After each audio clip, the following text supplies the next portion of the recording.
জিলহজ মাসের ৯ তারিখে ইয়াউম আরাফা, আরাফার দিন বলা হয়। এই দিন হাজী সাহেবগণ আরাফার ময়দানে উপস্থিত থাকেন, অবস্থান করেন। আরাফা শব্দের শাব্দিক অর্থ হলো জানা, চেনা, স্বীকৃতি দান করা, স্বীকার করা। এই ময়দানকে আরাফা কেন বলা হয়, এই ব্যাপারে ঐতিহাসিকগণ অনেক উক্তি, অনেক মত পেশ করেছেন। তার মধ্য থেকে 3টি উক্তি আমি আপনাদেরকে বলবো এই ময়দানকে আরাফার ময়দান কেন বলা হয়। 1 নম্বর উক্তি হলো, হযরত ইব্রাহিম আলাইহিস সালাতু ওয়াস সালাম আল্লাহ তাআলার পক্ষ থেকে কাবা ঘর নির্মাণের আদেশ পেয়ে কাবা ঘরের ভিত্তি স্থাপন করে তিনি আল্লাহ রাব্বুল আলামিনের কাছে কয়েকটি দোয়া করেছিলেন। তার মধ্যে একটি দোয়া হলো, ওয়া আরিনা মানাসিকানা, হে আল্লাহ তুমি আমাদেরকে হজের নিয়মাবলী, হজের বিধানাবলী তুমি আমাদেরকে শিখিয়ে দাও। আল্লাহ রাব্বুল আলামিন জিবরাইল আলাইহিস সালাতু ওয়াস সালামের মাধ্যমে তাদেরকে হজের নিয়মাবলী, হজের বিধানাবলী জানিয়ে দিলেন। তখন ইব্রাহিম আলাইহিস সালাতু ওয়াস সালাম বর্তমান আরাফার ময়দানে পাশে অবস্থিত মসজিদে নামিরার পাশেই তিনি ছিলেন। জিবরাইল আলাইহিস সালাতু ওয়াস সালাম জিজ্ঞাসা করলেন, হাল আরাফতানি, হাল আরাফতা, তুমি কি বুঝেছ? ইব্রাহিম আলাইহিস সালাতু ওয়াস সালাম বললেন, হ্যাঁ বুঝেছি। এখান থেকেই এই ময়দানের নাম হয়ে গেল আরাফার ময়দান, জানার ময়দান, চিনার ময়দান। দ্বিতীয় উক্তি হলো, হাজী সাহেবগণ আরাফার ময়দানে অবস্থান করে নিজের গুনাহ তিনি স্বীকার করেন, নিজের গুনাহ তারা স্বীকার করেন এবং আল্লাহ রাব্বুল আলামিনের কাছে ক্ষমা চান। যেহেতু আরাফা শব্দের একটি অর্থ হলো স্বীকার করা, স্বীকার করা, স্বীকারোক্তি দান করা। হাজী সাহেবগঞ্জ যেহেতু আরাফার ময়দানে নিজের গুনাহগুলির স্বীকারোক্তি প্রদান করেন, এই জন্য এখান থেকে আরাফার ময়দানের নাম হয়ে যায়, এই ময়দানের নাম হয়ে যায় আরাফার ময়দান, স্বীকারোক্তি প্রদান করার ময়দান। তৃতীয় উক্তি হলো, হযরতে আদম হাওয়া আলাইহিমুস সালাম এই দুইজনে যখন জান্নাতের মধ্যে থাকা অবস্থায় আল্লাহ রাব্বুল আলামিনের একটি বিধান লঙ্ঘন করলেন, গন্ধম গাছের ফল ভক্ষণ করলেন। আল্লাহ রাব্বুল আলামিন তাদের প্রতি অসন্তুষ্ট হয়ে তাদেরকে জান্নাতে থাকতে দিলেন না, বরং দুনিয়ার মধ্যে পাঠিয়ে দিলেন। দুনিয়ার মধ্যে পাঠিয়ে দিয়েছেন দুইজনকে, এক জায়গার মধ্যে নয়। আদম আলাইহিস সালাতু ওয়াস সালামকে পৃথিবীর পূর্ব দিকে, পূর্ব প্রান্তে পাঠিয়েছেন, আর হাওয়া আলাইহিস সালামকে পৃথিবীর পশ্চিম দিকে কিতাবের মধ্যে রেখে বর্তমান জিদ্দা শহর যেখানে এখানে পাঠিয়ে দিয়েছেন। তারা পৃথিবীর মধ্যে এসে শুধু কান্নাকাটি করছেন, কান্নাকাটি করছেন। এক তো আল্লাহর বিধান লঙ্ঘন করার কারণে কাঁদছেন, দ্বিতীয়ত স্বামী স্ত্রী একজন আরেকজনকে হারিয়ে বিচ্ছেদ বেদনায় কাঁদছেন। শুধু কাঁদছেন আর কাঁদছেন। সুদীর্ঘ 350 বছর তারা আল্লাহ রাব্বুল আলামিনের দরবারে হাত তুলে তুলে চোখের পানি ছেড়ে ছেড়ে কেঁদেছেন। পরিশেষে আল্লাহ রাব্বুল আলামিন এই বান্দির প্রতি দয়া পরশ করেন, তাদেরকে ক্ষমা করে দিলেন, তারপর উভয়ের মাঝে মিলনের ব্যবস্থা করে দিলেন। সুবহানাল্লাহ।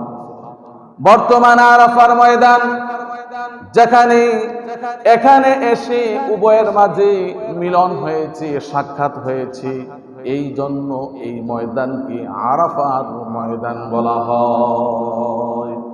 এই জন্য এই ময়দানকে আরাফার ময়দান বলা হয়। আরাফার জিলহজ মাসের 9 তারিখ হাজী সাহেবগণ আরাফার ময়দানে অবস্থান করেন। আরাফার ময়দানে অবস্থান করা হলো হজের অন্যতম একটি ফরজ। এই দিনটি হাজী সাহেব এবং যারা হাজী সাহেব নয়, হাজী এবং গাইরে হাজী সবার জন্য তাৎপর্যপূর্ণ, গুরুত্বপূর্ণ এবং ফজিলতপূর্ণ। কোন দিনটি? আরাফার দিনটি। 9 তারিখ আরাফার দিনটি হলো হাজী এবং গাইরে হাজী সবার জন্য গুরুত্বপূর্ণ, তাৎপর্যপূর্ণ। কিভাবে গুরুত্ব এবং তাৎপর্য ফজিলতপূর্ণ? তার অনেকগুলি ফজিলত, অনেকগুলি গুরুত্ব কোরআন ও হাদিসের মধ্যে আছে। 1 নাম্বার ফজিলত হলো এই দিনটি আল্লাহর দিন এবং নেয়ামত পরিপূর্ণ করার দিন। আরাফার দিনে আল্লাহ রাব্বুল আলামিন তার প্রদত্ত দিন এবং নেয়ামতকে বান্দাদের উপর পরিপূর্ণ করে দিয়েছে। কুরআনুল কারীমের মধ্যে আছে, ইযা জাআ নাসরুল্লাহি ওয়াল ফাth ورأيت الناس يدخلون في دين الله أفواجا فسبح بحمد ربك واستغفر إنه كان توابا। এই সূরার মধ্যে আল্লাহর রাসূলের শেষ বিদায়ের ইঙ্গিত রয়েছে। এই সূরা যখন অবতীর্ণ হয় আল্লাহর রাসূল মনে মনে বুঝে নিলেন জীবনের শেষ ঘন্টা বেশি কি বেঁচে গিয়েছে, যেই কোনো মুহূর্তে আমাকে চলে যেতে হবে। এই জন্য তিনি ইসলামের মৌলিক বিষয়গুলি মানুষের কাছে পৌঁছিয়ে দেওয়ার জন্য সর্ববৃহৎ একটি মহাসম্মেলনের প্রয়োজন মনের ভিতরে ঘোরভাবে প্রবলভাবে অনুধাবন করলেন। জিলহজ মাসের মধ্যে ঘোষণা হলো আল্লাহর রাসূল হজ করতে যাবেন, আল্লাহর রাসূল হজ করতে যাবেন। এই ঘোষণা হয়ে গেল। এই ঘোষণাটি মক্কা মদিনার মধ্যে ছড়িয়ে পড়ল। ফলে লক্ষ লক্ষ সাহাবায়ে কেরাম প্রস্তুত হয়ে গেলেন আল্লাহর রাসূলের সাথে হজ করার জন্য। সোয়া লক্ষ সাহাবায়ে কেরাম আল্লাহর রাসূলের সাথে হজ করার জন্য গেলেন। হজের কার্যাবলী সবগুলি আদায় করলেন। হজের কার্যাবলী আদায় করে আল্লাহর রাসূল তিনি বিদায় হজের ভাষণ দিয়েছেন।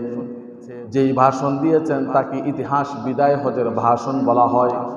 এই হজটি ছিল আল্লাহর রাসূলের জীবনের সর্বশেষ হজ। এই হজের 81 দিন পরে আল্লাহর রাসূল দুনিয়ার থেকে বিদায় নিয়ে চলে গিয়েছেন। আল্লাহর রাসূল বিদায় হজের ভাষণ দিতে গিয়ে সর্বপ্রান্তে শেষ প্রান্তে তিনি আকাশের দিকে তাকিয়ে বললেন, হে আল্লাহ, আমি কি তোমার প্রদত্ত বিধানগুলি মানুষের কাছে পৌঁছিয়ে দিতে পেরেছি? লক্ষ লক্ষ সাহাবায়ে কেরামদের তাদের কণ্ঠ থেকে উচ্চারিত হলো, অবশ্যই আপনি পেরেছেন। তারপর আল্লাহর রাসূল আবার শাহাদাত আঙ্গুলে আকাশের দিকে উত্তোলন করে বললেন, হে আল্লাহ তুমি সাক্ষী থাকো, হে আল্লাহ তুমি সাক্ষী থাকো, হে আল্লাহ তুমি সাক্ষী থাকো। এভাবে 3 বার আল্লাহর রাসূল বলেছেন। ঠিক ওই মুহূর্তে কুরআনুল কারীমের মধ্যে বিদায়ের দিক দিয়ে সর্বশেষ আল্লাহ রাব্বুল আলামিন আয়াত অবতীর্ণ করে জানিয়ে দিলেন, আল-ইয়াউমা আকমালতু লাকুম দীনাকুম ওয়া আতমামতু আলাইকুম নি'মাতি ওয়া রাদিতু লাকুমুল ইসলাম দীনা।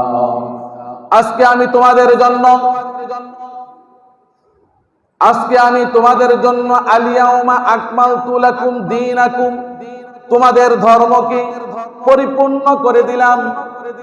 আজকে আমি তোমাদের উপর আমার নিয়ামত পরিপূর্ণ করে দিলাম, আর তোমাদের জন্য দ্বীন ইসলামকে আমি মনোনীত করলাম। সুবহানাল্লাহ। এই আয়াতটি অত্যন্ত গুরুত্বপূর্ণ একটি আয়াত। এই আয়াতটি কোথায় অবতীর্ণ হয়েছে? আরাফার ময়দানে। 9 তারিখ আরাফার ময়দানে অবতীর্ণ হয়েছে। একবার এক ইহুদির সাথে উমর রাদিয়াল্লাহু তাআলা আনহুর দেখা। ইহুদি বলল যে তোমাদের কোরআনের মধ্যে এমন একটা আয়াত আছে যে আয়াতটা যদি আমাদের উপর অবতীর্ণ হতো তাহলে ওই দিনটাকে আমরা ঈদ হিসাবে উদযাপন করতাম। ওমর রাদিয়াল্লাহু তাআলা আনহু বললেন, সেই আয়াত কোনটি? তিনি জানেন, তারপরেই জিজ্ঞাসা করলেন সেই আয়াত কোনটি? ইহুদি বলল, সে আয়াতটি হলো আল ইয়াউমা আকমালতু লাকুম দীনাকুম ওয়া আতমামতু আলাইকুম নি'মাতি ওয়া রাদিতু লাকুমুল ইসলাম দীনা। ওমর রাদিয়াল্লাহু তাআলা আনহু বললেন, এই আয়াতটি কখন কোথায় অবতীর্ণ হয়েছে আমি কিন্তু ভালো করেই জানি। এই আয়াতটি অবতীর্ণ হয়েছে জিলহজ মাসের 9 তারিখ আল্লাহর রাসূল যখন আরাফার ময়দানে অবস্থান করছিলেন তখনই এই আয়াতটি অবতীর্ণ হয়েছে। সুবহানাল্লাহ। আরাফার দিনের 2 নম্বর ফজিলত হলো এই দিন কোরআন ও হাদিসকে চূড়ান্ত সংবিধান হিসেবে ঘোষণা করা হয়েছে। আল্লাহর নবী সকল মানুষের সকল সমস্যা সমাধান হিসাবে শুধুমাত্র 2টি জিনিসকে ঘোষণা করেছেন। তিনি বলেছেন, তারাকতু ফীকুম আমরাইন লান তাদিল্লু মা তামাসসাকতুম বিহিমা কিতাবাল্লাহি ওয়া সুন্নাত রাসূলিহি। আজ আমি তোমাদের মাঝে এমন 2টি জিনিস ছেড়ে যাচ্ছি, যেই 2টি জিনিস তোমরা যদি আঁকড়িয়ে ধরে থাকো তাহলে কখনো তোমরা পথভ্রষ্ট হবে না। একটি হলো আল্লাহর কোরআন, দ্বিতীয়টি হলো রাসূলের সুন্নাত। আরাফার দিনে আল্লাহর রাসূল কোরআন ও হাদিসকে সংবিধান হিসাবে চূড়ান্ত ঘোষণা তিনি দিয়ে গিয়েছেন। আরাফার দিনের 3 নম্বর ফজিলত হলো আল্লাহ এই দিনের কসম করেছেন। কসম খেতে হবে সবচেয়ে বড় জিনিসের। কোন জিনিসের কসম করতে হবে? সবচেয়ে বড় জিনিসের কসম করতে হবে। আল্লাহর চাইতে বড় কেউ নাই। এই জন্য কসম করতে হবে কার নামে? আল্লাহর নামেই কসম করতে হবে, অন্য কিছুর নামে না। কসম আমরা করি জিনিসটাকে মজবুত করার জন্য। ঠিক অনুরূপ ভাবে আমরা যেরকম ভাবে কসম করি, আল্লাহ রাব্বুল আলামিনও কসম করেন। তিনি কসম করেন আমাদের জন্য যেই জিনিসটা সবচেয়ে প্রয়োজনীয়, অতীব প্রয়োজনীয়, এমন জিনিসের কসম আল্লাহ তাআলা করে থাকেন। আরাফার দিনটা অত্যন্ত গুরুত্বপূর্ণ, এই জন্য আল্লাহ তাআলা 2টি সূরার মধ্যে আরাফার নামে কসম করেছেন। সুবহানাল্লাহ। সূরাতুল বুরুজের মধ্যে বলেছেন, ওয়াস-সামাই যাতিল বুরুজ ওয়াল ইয়াউমিল মাউউদ ওয়া শাহিদিন ওয়া মাশহুদ। আল্লাহ রাব্বুল আলামিন গ্রহ নক্ষত্র বিশিষ্ট আসমানের কসম করেছেন, কিয়ামত দিবসের কসম করেছেন, জুমার দিনের কসম করেছেন, আরাফার দিনের কসমও তিনি করেছেন। সূরা ফাজরের মধ্যে আল্লাহ রাব্বুল আলামিন কসম করেছেন, ওয়াল ফাজরি ওয়া লায়ালিন আশরি ওয়াশ শাফি ওয়াল ওয়াতরি। আল্লাহ রাব্বুল আলামিন কসম করেন ফজরের, কসম করেছেন 10 রজনীর, কসম করেছেন জোর এবং বেজোরের। ফজর দ্বারা উদ্দেশ্য হলো ফজরের নামাজ, আর 10 রজনী দ্বারা উদ্দেশ্য হলো জিলহজ মাসের 10 রাত, আর জোর দ্বারা উদ্দেশ্য হলো জিলহজ মাসের 10 তারিখ ঈদের দিন, আর বেজোর দ্বারা উদ্দেশ্য হলো জিলহজ মাসের 9 তারিখ আরাফার দিন। বুখারী শরীফের ব্যাখ্যা গ্রন্থ ফতহুল বারীর মধ্যে লেখক বলেছেন, আল্লাহর রাসূলের একজন সাহাবীর কথা তিনি সেখানে এনে বলেছেন। আনাস রাদিয়াল্লাহু তাআলা আনহু বলেন, জিলহজ মাসের প্রথম দশকের প্রত্যেকটি দিন হলো 1000 দিন সমতুল্য মর্যাদাপূর্ণ, আর 9 তারিখ আরাফার দিনটি হলো 10,000 দিন মর্যাদার সমতুল্য। এত গুরুত্বপূর্ণ একটি দিন হলো আরাফার দিন। আরাফার দিনের 4 নম্বর ফজিলত হলো আরাফার ময়দানে আল্লাহ তাআলা কিয়ামত পর্যন্ত সকল মানব জাতিকে তাদের থেকে ওয়াদা নিয়েছেন। সেই ময়দানটা হলো কোন ময়দান? আরাফার ময়দান। আরাফার ময়দানে আল্লাহ রাব্বুল আলামিন কিয়ামত পর্যন্ত যত মানুষ আসবে সবার কাছ থেকে ওয়াদা নিয়েছেন। আল্লাহ তাআলা কোরআনুল কারীমের সূরা আ'রাফের মধ্যে বলেছেন, وَإِذْ أَخَذَ رَبُّكَ مِنْ بَنِي آدَمَ مِنْ ظُهُورِهِمْ ذريتهم وأشهدهم على أنفسهم ألست بربكم قالوا بلى شهدنا على أنفسنا أن تقولوا يوم القيامة إنا كنا عن هذا غافلين আল্লাহ রাব্বুল আলামিন আদম আলাইহিস সালাতু ওয়াস সালামের পৃষ্ঠ থেকে তার সন্তানদেরকে বের করে তিনি অঙ্গীকার নিয়েছেন, অর্থাৎ এই পৃথিবীর মধ্যে যত মানুষ এসেছে, যত মানুষ আসবে কিয়ামত পর্যন্ত সবাই হলো আদম সন্তান।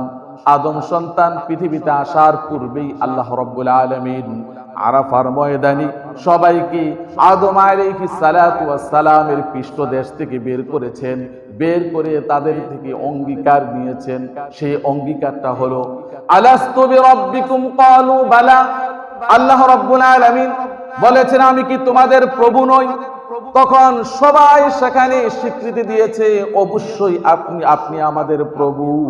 আল্লাহ বলেন এটা এই জন্য দিয়েছি যাতে করে পৃথিবীতে এসে না বলতে পারে কিয়ামতের দিন যখন তাদেরকে উত্তোলন করব, যাতে তারা না বলতে পারে আমরা এই ব্যাপারে গাফিল ছিলাম। এই অঙ্গীকার আল্লাহ তাআলা আরাফার ময়দানে নিয়েছেন। আদম আলাইহিস সালাতু ওয়াস সালামের পৃষ্ঠদেশ থেকে সব সন্তানগুলি বের করে। এখানে আরেকটি ঘটনা সংঘটিত হয়েছিল। আদম আলাইহিস সালাতু ওয়াস সালাম দেখলেন যে একজনের কপালের মাঝখানে শুভ্র রেখা, ধবধবে সাদা এরকম ফোকাস মারছে। আদম আলাইহিস সালাতু ওয়াস সালাম জিজ্ঞাসা করলেন রব্বুল আলামিন এটা কি? আল্লাহ তাআলা বললেন এটা হলো তোমারই বংশধর, তার নাম হবে দাউদ। আদম আলাইহিস সালাতু ওয়াস সালাম জিজ্ঞাসা করলেন তার বয়স পৃথিবীতে কতটুকু হবে? আল্লাহ তাআলা বললেন তার বয়স হবে 60 বছর। তাহলে আমার বয়স কত হবে? তোমার বয়স হবে 1000 বছর। আদম আলাইহিস সালাতু ওয়াস সালাম বললেন তাহলে আমার বয়স থেকে 40 বছর দাউদকে দিয়ে দেন। আল্লাহ তাআলা বললেন আচ্ছা ঠিক আছে, তোমার বয়স থেকে 40 বছর তাকে দিয়ে দিলাম। আদম আলাইহিস সালাতু ওয়াস সালামের বয়স যখন 960 বছর এসে শেষ হয়ে যায়, হযরত জিবরাইল আসলেন রূহ কবজ করার জন্য। জিজ্ঞাসা করলেন আমার সময় কি শেষ হয়ে গেছে? 1000 বছর কি হয়ে গেছে? আজরাইল বললেন আপনার বয়স থেকে 40 বছর আপনার ওই সন্তান দাউদকে দিয়ে দিয়েছেন, আপনার বয়স এখন 960 বছর হয়েছে, আপনি ভুলে গিয়েছেন? আদম আলাইহিস সালাম বললেন আমি ভুলে গিয়েছি। আল্লাহ তাআলা বললেন যাও আমি আদমের বয়সকে আবার 1000 বছর করে দিলাম, আর দাউদের বয়স যেহেতু 60 বছর ছিল 40 বছর বৃদ্ধি করে আরো তাকে 100 বছর বানিয়ে দিলাম। সুবহানাল্লাহ। আরাফার ময়দানের 5 নম্বর ফজিলত হলো এই ময়দানে আল্লাহ সবচাইতে বেশি মানুষকে জাহান্নাম থেকে মুক্তি দান করেন। মুসলিম শরীফের হাদিসের মধ্যে আছে মা মিন ইয়াউমিন আকসারু মিন আন ইউতিকাল্লাহু আযজা ওয়া জাল্লা ফীহি আবদান মিনান নার মিন ইয়াউমি আরাফা ওয়া ইন্নাহু লায়াদনু সুম্মা ইউবাহি বিহিমুল মালাইকা ফায়াকুল মাযা আরাদা হাউলা। আল্লাহ রাব্বুল আলামিন আরাফার দিন চাইতে এত বেশি তার বান্দাকে কোনদিন তিনি জাহান্নাম থেকে মুক্তি দান করেন না। ওই দিন আল্লাহ তাআলা তার বান্দাদের নিকটবর্তী হন এবং তাদেরকে নিয়ে আল্লাহ রাব্বুল আলামিনের কাছে গর্ব করেন। আর তিনি বলেন ফেরেশতাদেরকে বলেন তারা কি চায়, তারা যা চায় আজকে তা সব কিছু আমি তাদেরকে দিয়ে দেব। সুবহানাল্লাহ। অন্য হাদিসের মধ্যে আছে বছরের 2টা দিন শয়তান নিজেকে সবচাইতে বেশি অপদস্থ মনে করে, অপদার্থ মনে করে। এই সময় সে রাগে খুবই ফেটে পড়ে। একটি দিন ছিল বদরের যুদ্ধের দিন, আরেকটি দিন হলো আরাফার দিন। কারণ এই দিনে আল্লাহ রাব্বুল আলামিন বান্দাদের উপর অসংখ্য রহমত বরকত আসমান থেকে অবতীর্ণ করেন। আল্লাহ তাআলা বান্দাদেরকে ক্ষমা করে দেন, যা শয়তান রোধ করতে পারে না। এই জন্য সে রাগে খুবই ফেটে পড়ে। আরাফার দিন সবচাইতে বেশি শয়তান রাগান্বিত হয় আল্লাহর এই কর্মকাণ্ড দেখে। আরাফার দিনের 6 নম্বর ফজিলত হলো, এই দিন আল্লাহ আরাফার ময়দানে অবস্থানকারী হাজীদেরকে নিয়ে ফেরেশতাদের সামনে গর্ব করেন। মুসনাদে আহমদ কিতাবের মধ্যে আসছে, ইন্নাল্লাহ আযজা ওয়া জাল্লা ইউবাহি মালাইকাতাহু আশিয়াতা আরাফা বিআহলি আরাফা ফায়াকুল উনজুরু ইলা আবদি আতাউনি শু'থান গুবরান। আল্লাহ তাআলা আরাফার দিনে আরাফায় অবস্থানকারী হাজী সাহেবদেরকে নিয়ে আরাফার দিনের দুপুর বেলায় তিনি আল্লাহ ফেরেশতাদের সামনে তাদেরকে নিয়ে গর্ব করেন আর বলেন, তোমরা আমার এই বান্দাদের দিকে তাকিয়ে দেখো, তারা আমার কাছে এলোমেলো চুল নিয়ে ধুলামলিন কাপড় নিয়ে আমার সামনে উপস্থিত হয়েছে। সুবহানাল্লাহ। আরাফার দিনের 7 নম্বর ফজিলত হলো, এই দিন মুসলমানদের ঈদের দিন। জিলহজ মাসের 10 তারিখে সারা বিশ্বের মুসলমানদের ঈদ হলেও আল্লাহর রাসূল আরাফার দিনকে ঈদ বলে আখ্যায়িত করেছেন, বিশেষ করে হাজী সাহেবদের জন্য। কারণ এই দিন আল্লাহ রাব্বুল আলামিন পৃথিবীবাসীদের প্রতি, বিশেষ করে হাজী সাহেবদের প্রতি আসমান থেকে অসংখ্য রহমত বরকত অবতীর্ণ করে থাকে। সুবহানাল্লাহ। আরাফার ময়দানের 8 নম্বর ফজিলত হলো, আরাফার দিনের দোয়া সবচাইতে বেশি উত্তম। সব দোয়ার চাইতে আরাফার দিনের দোয়া আল্লাহর কাছে সবচাইতে বেশি প্রিয়। খৈরুদ দুআই দুআউ ইয়াউমি আরাফা। আল্লাহর রাসূল বলেছেন, যত দোয়া আছে সবচাইতে উত্তম দোয়া হলো আরাফার দিনের দোয়া। আরাফার দিনের দোয়া সবচাইতে বেশি উত্তম, সুনিশ্চিতভাবে আল্লাহর কাছে কবুল হয়ে যায়। এই জন্য এই দিন বেশি বেশি করে দোয়া করতে হবে। 9 নম্বর ফজিলত হলো, হজের মূল কাজ আরাফার ময়দান দিয়ে শুরু হয়। হজের মূল কাজগুলি আরাফার ময়দান দিয়ে শুরু হয়। হজের 3টা ফরজ আছে, তার মধ্যে অন্যতম ফরজ হলো উকুফে আরাফা, আরাফার ময়দানে অবস্থান করা। কারণ আল্লাহর রাসূল বলেছেন, আল হাজ্জু আরাফা, আরাফার ময়দানে অবস্থান করাই হজ। আরাফার ময়দানে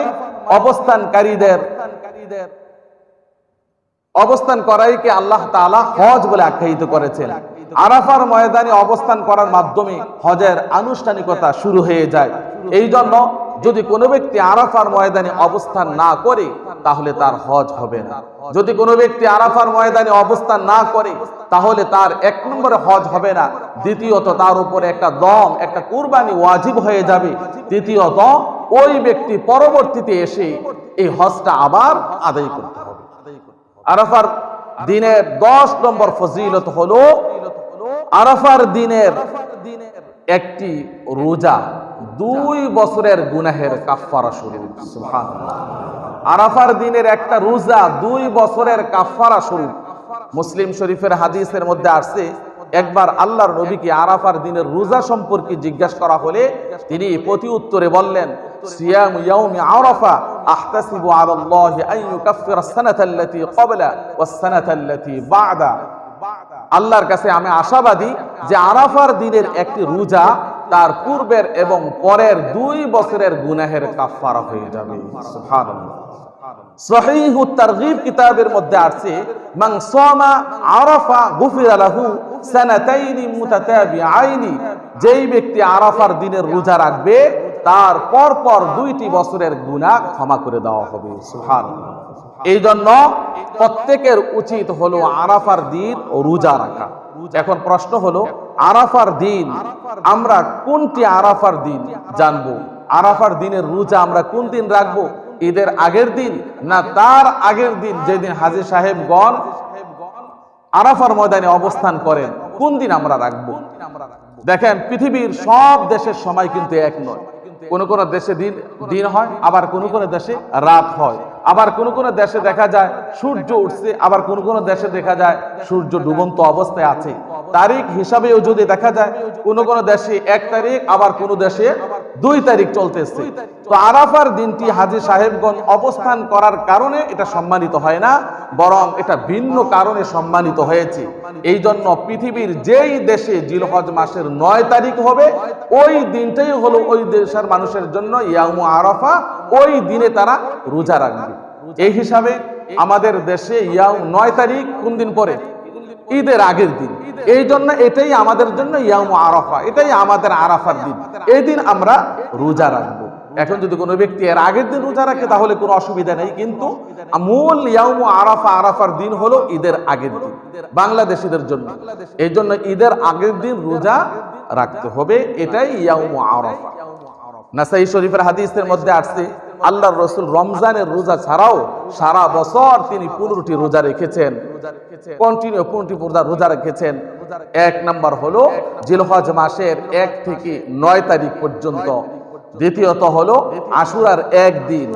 3 নাম্বার হলো প্রতি মাসে 13, 14, 15 3টি রোজা রাখতেন। আর সপ্তাহে 2টি রোজা রাখতেন, সোমবার আর বৃহস্পতিবার। মোট 15টি রোজা আল্লাহর রাসূল নফল হিসাবে, সুন্নত হিসাবে তিনি রাখতেন। এই দিনে বেশি বেশি করে তাসবিহ তাহলিল আদায় করতে হবে। হাদিসের মধ্যে আসছে আল্লাহর কাছে এই দিনের দোয়া অনেক প্রিয়, আল্লাহর কাছে এই দিনের আমল সবচাইতে বেশি প্রিয়। এই জন্য আল্লাহর রাসূল বলেছেন যে তোমরা এই দিন বেশি বেশি করে আল্লাহর তাওহীদের বাক্য পড়ো, এই দিন তোমরা বেশি বেশি করে আল্লাহর বড়ত্বের বাক্যগুলি পড়ো, এই দিন বেশি বেশি করে আল্লাহর প্রশংসামূলক বাক্যগুলি তোমরা বেশি বেশি করে পড়ো। 9 তারিখের আরেকটি আমল হলো তাকবীরে তাশরিক। আল্লাহু আকবার, আল্লাহু আকবার, লা ইলাহা ইল্লাল্লাহু, আল্লাহু আকবার, আল্লাহু আকবার, ওয়ালিল্লাহিল হামদ। এই তাকবীরটি জিলহজ মাসের 9 তারিখ ফজরের নামাজ থেকে শুরু হবে, 13 তারিখ আসরের নামাজ পর্যন্ত চলতে থাকবে। প্রত্যেক প্রাপ্ত বয়স্ক নরনারী ফরজ নামাজের পর একবার পাঠ করা তার জন্য ওয়াজিব। সহিহ তারগীব কিতাবের মধ্যে আসছে আফদালু আইয়ামিদ দুনিয়া আইয়ামুল আশর। এই দুনিয়ার মধ্যে যত দিন আছে সবচেয়ে বেশি গুরুত্বপূর্ণ দিন হলো জিলহজ মাসের প্রথম দশকের দিন। পৃথিবীর মধ্যে যত দিন আছে আল্লাহর কাছে সবচেয়ে গুরুত্বপূর্ণ দিন কোনটি? জিলহজ মাসের প্রথম 10 দিন, প্রথম 10 দিন। এখন প্রশ্ন হলো তাহলে কি রমজান মাসের চাইতেও বেশি? আমরা তো জানি রমজান মাসের শেষ দশক অনেক প্রিয়, তাহলে কি রমজান মাসের চাইতেও বেশি প্রিয় জিলহজ মাসের প্রথম দশক? এই ব্যাপারটার সুষ্ঠু সমাধান দিয়েছেন জিলহজ মাসের প্রথম দশকের দিনগুলি রমজান মাসের শেষ দশকের দিনগুলির চাইতে উত্তম। জিলহজ মাসের প্রথম দশকের দিনগুলি রমজান মাসের শেষ দশকের দিনগুলি চাইতে উত্তম, আর রমজান মাসের শেষের দশকের রাতগুলি জিলহজ মাসের প্রথম দশকের রাতগুলির চেয়ে উত্তম।